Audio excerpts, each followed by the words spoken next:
दशकं 40 पूतनामोक्षम्। तदनुनन्दममन्दशुभास्पदं नृपपुरीं करदानकृते गतं समवलोक्य जगाद भवत्पिता विदितकं ससहायजनोद्यमः। अयि सखे तव बालकजन्म मां सुखयतेऽद्य निजात्मज जन्मवत् इति भवत्पितृताम्रजनायके समधिरोऽप्यशंसतमादरात्। इह च सन्त्यनिमित्तशतानि ते कटकसीम्नि ततो लघुगम्यताम् इति च तद्वचसा व्रजनायको भवदपायभियादृतमाययौ।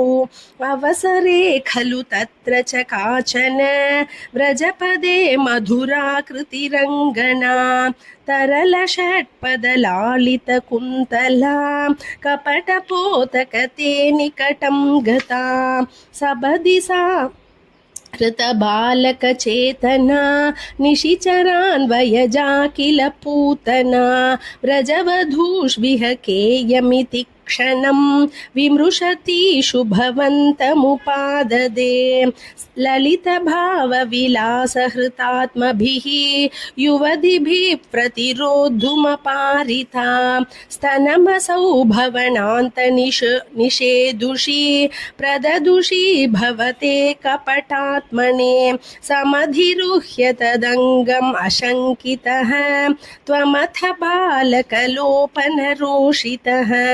महति वाम्रफलं कुचमण्डलं प्रतिचुचूषिथ दुर्विषदूषितम् असुभिरेव समं धयति त्वयि स्तनमसौ स्थनितोपमनिस्वना निरपदद्भयदायिनि जं वपुः प्रतिगता प्रविसार्य भुजावुभौ भयदघोषण भीषण विग्रह श्रवणदर्शन मोहितवल्लवे व्रजपदे ददुरस्थलखेलनं ननुभवन्तमगृह्णत गोपिकाः भुवनमङ्गलनामभिरेव ते युवतिभिर्बहुधा कृतरक्षणः त्वमयि वातनिकेतननाथ माम् अगदयन् कुरु तावकसेवकम्। श्रीहरये नमः। सर्वत्र गोविन्दनाम संकीर्तनं गोविन्दा गोविन्दा।